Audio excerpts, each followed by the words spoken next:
बिस्मिल्लाहिर्रहमानिर्रहीम।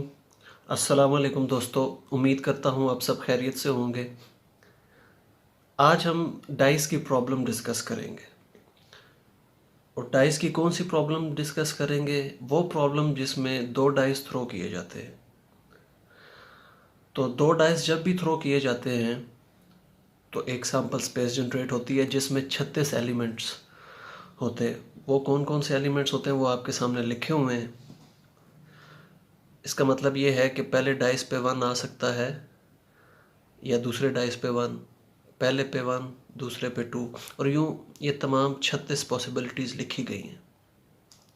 तो जब भी दो डाइस थ्रो किए जाते हैं तो उसकी 36 आउटकम्स होती हैं। 6 क्रॉस 6 इज इक्वल टू 36। तो अब इन 36 आउटकम्स पे बहुत सारे इवेंट्स डिफ़ाइन किए जा सकते हैं, लेकिन जो भी इवेंट डिफ़ाइन किया जाए तो उसकी प्रोबेबिलिटी हमने फाइंड करनी होती है अगर क्वेश्चन में पूछी जाए। तो क्वेश्चन मुख्तलिफ अंदाज से पूछे जा सकते हैं। अगर वो आपसे पूछता है कि क्या प्रोबेबिलिटी है 2 6 आ जाए, तो वो आपके सामने ये आउटकम होगी 2 6, दोनों डाइस पे 6 आ जाए ये आउटकम, या दोनों डाइस पे 1 आ जाए। इस तरह बेशुमार जो है इवेंट्स डिफ़ाइन किए जा सकते हैं। लेकिन आप के लिए मैं कोई 4 एक इवेंट्स यहाँ पर आज डिस्कस करूँगा। उनको अगर आपने समझ लिया तो फिर बेसिकली आपको आइडिया समझ आ जाएगा कि डाइस की प्रॉब्लम्स और स्पेशली दो डाइस की प्रॉब्लम्स को कैसे सॉल्व करते हैं। तो आइए समझते हैं।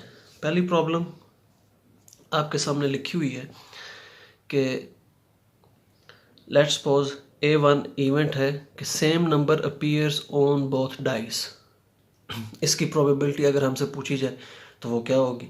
सेम नंबर का मतलब है कि दोनों डाइस पे एक ही नंबर आए। जैसे ये 1 1, 2 2, 3 3, 4 4, 5 5 और 6 6।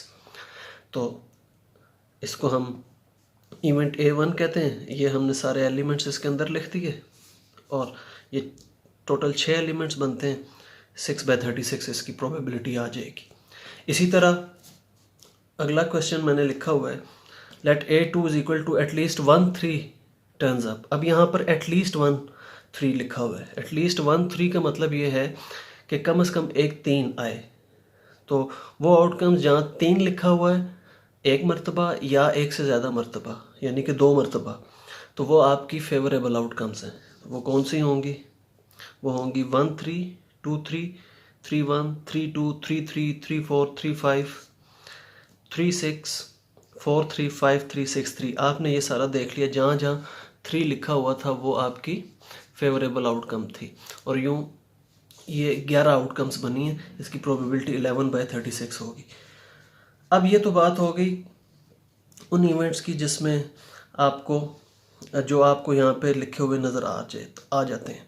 अब बाज़ औक़ात वो बात कर लेता है सम की, कि ये जो स्पॉट्स हैं इनको स्पॉट्स बोलते हैं। ये पहला स्पॉट, दूसरा स्पॉट, पहले डाइस का स्पॉट, दूसरे डाइस का स्पॉट। तो इनका सम जो है वो किस नंबर के इक्वल है? वो मुख्तलिफ कह सकता है। बताएं, सम 3 के इक्वल है, सम 6 के इक्वल है, सम 8 के इक्वल है, कुछ भी बोल सकता है। तो जब सम की बात करें तो आपने इन नंबर्स को ऐड करना होता है। सैम्पल स्पेस यही लिखनी होती है, लेकिन जहन में इन नंबर्स को आपने ऐड कर लेना होता है। फिर आपकी एक्चुअल सैम्पल स्पेस ये है, ये 2 है एक्चुअली, ये 3 है, 1 + 3 4, 1 + 4 5 एंड सो ऑन, 6 + 6 12। तो ये एक्चुअली आपकी सैम्पल स्पेस है। तो अब सवाल यूँ है, सम ऑफ स्पॉट्स इज़ 3 और 6। वो कौन से नंबर्स हैं जो 3 बनाते हैं? तो वो 1 2 और 2 1 है, जिनको ऐड करें तो 3 बनता है। इसी तरह 6 कौन कौन से नंबर्स बनाते हैं? तो 1 5, 2 4, 3 3, 4 2, 5 1। इन सब को जब ऐड करें तो 6 बनता है। तो ये आपकी फेवरेबल आउटकम्स हैं। तो इनकी प्रोबेबिलिटी कैसे आएगी? इन सबको देख जमा कर लें। कितने हैं ये नंबर्स? ये 7 हैं। 7 को डिवाइड कर दिया टोटल आउटकम्स पे और ये प्रोबेबिलिटी आ गई। इसी तरह अगर आपसे पूछता है what is the probability that product is divisible by 8, अब ये सवाल है, what is the probability product is divisible by 8। तो इसमें आपने प्रोडक्ट देखना है, इन नंबर्स का प्रोडक्ट। इसका प्रोडक्ट 1 है, इसका 2, इसका 3, इसका 2, इसका 4, इसका 6, इसका 8। तो ये सारे प्रोडक्ट्स देख लेने, वो प्रोडक्ट्स जिनका जो 8 पे डिविजिबल है तो वो हमने देख लेने हैं। अब 2 क्रॉस 4 करें तो 8 आता है, 8 डिविजिबल है 8 पे। 4 2 ये भी डिविजिबल है 8 पे। 4 4 16 बनता है, ये डिविजिबल है 8 पे। 4 6 24, 6 इंटू 4 24। तो ये सारे नंबर्स ऐसे हैं जो 8 पे डिविजिबल है, तो ये हमारी फेवरेबल आउटकम्स हो जाएंगी और इस तरह इस इवेंट की प्रोबेबिलिटी 5/36 होगी। मैंने आपके सामने डाइस की प्रॉब्लम डिस्कस की थी। जब 2 डाइस टॉस होते हैं तो इवेंट्स की प्रोबेबिलिटी कैसे फाइंड की जाती है। अब बात कर लेते हैं कॉइन्स की, और कॉइन्स में मैं 4 कॉइन्स की एग्जांपल पहले लेता हूँ, फिर जब 4 की आपको समझ आ जाएगी तो फिर 3 कॉइन्स, 2 कॉइन्स और 1 कॉइन की प्रॉब्लम्स को सॉल्व करना आपके लिए मसला नहीं होगा। तो चलिए देखते हैं, जब 4 कॉइन्स टॉस हों तो सैम्पल स्पेस कैसी बनती। ये मैंने सैम्पल स्पेस बनाई है, इसके अंदर 16 आइटम्स हैं, 16 सैम्पल पॉइंट्स हैं। तो ये लिखने का तरीका क्या है? लिखने का तरीका बड़ा आसान है। आप देखें, जब 4 कॉइन्स टॉस होते हैं तो टोटल आउटकम्स होती हैं 2, एक कॉइन के अंदर 2 आउटकम्स हैं। 4 जब टॉस हो तो पावर 4 ले लें, 16 आउटकम्स। तो 16 आउटकम्स बनी है, वो हमने यहाँ पर लिख दी। वो लिखने का तरीका क्या है? आप इस 16 को 2 पे डिवाइड करें, आंसर आता है 8। 8 टाइम्स यूँ एच लिखते हैं ऐसे, फिर 8 टाइम्स टी लिखते हैं ऐसे। उसके बाद 8 को दोबारा डिवाइड करें 2 पे, 4 आंसर आ जाता है। 4 टाइम्स एच लिखें, फिर 4 times T, 4 times H, 4 times T. उसके बाद 2 times H, 2 times T, 2 times H, 2 times T, 2 times H, 2 times T, 2 times H, 2 times T, फिर 1 टाइम एच, 1 टाइम टी, और यूँ ये आप सारी आउटकम्स मुकम्मल कर लें। ये 16 आउटकम्स बनती हैं। अब क्वेश्चन मुख्तलिफ पूछे जा सकते हैं, इन 16 आउटकम्स से बहुत सारे इवेंट्स डिफाइन किए जा सकते हैं। तो चलें देखते हैं, कुछ मैंने आपके सामने एग्जांपल्स रखी हैं, इन एग्जांपल्स को स्टडी करते हैं।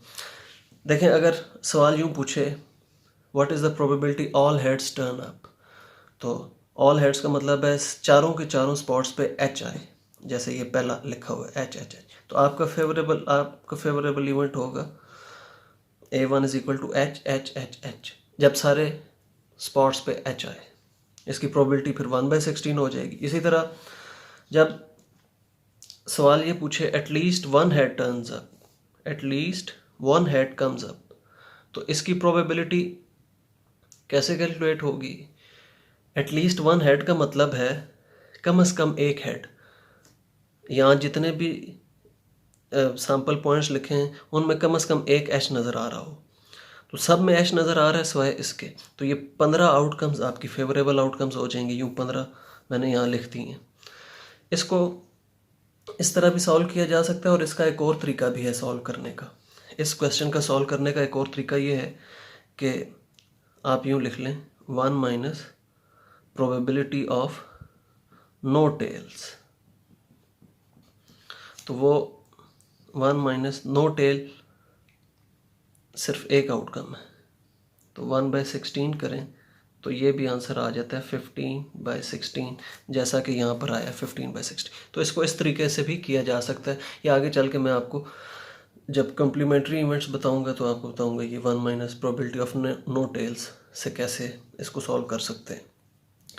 अच्छा, अब सवाल यूँ भी आ सकता है कि more tails than heads turn up, more tails than heads turn up, कि टेल ज़्यादा हो, टी ज़्यादा लिखे हुए हो और एच कम हो। तो आप यहाँ देख लें, जहाँ ज़्यादा टी हैं वो आपकी फेवरेबल आउटकम्स होंगी। टी ज़्यादा कब होंगे? जब 3 टी होंगे या 4 टी होंगे। ये पॉसिबल आउटकम्स बनी 1 2 3 4। तो ये प्रोबेबिलिटी 4/16, इसको सॉल्व करेंगे 1/4 आ जाएगी। अब आगे चलें नेक्स्ट क्वेश्चन पे। अगर सवाल यूँ पूछा जाए equal number of heads and tails turn up, तो जहाँ 2 दफ़ा H लिखा हुआ है और 2 दफ़ा T लिखा हुआ है वो आपकी फेवरेबल आउटकम्स हैं। तो यूँ आसानी से ये सवाल भी सॉल्व हो जाएगा। तो ये बनती हैं 6 6/16, इसको सॉल्व करें तो 3/8 बन जाता है।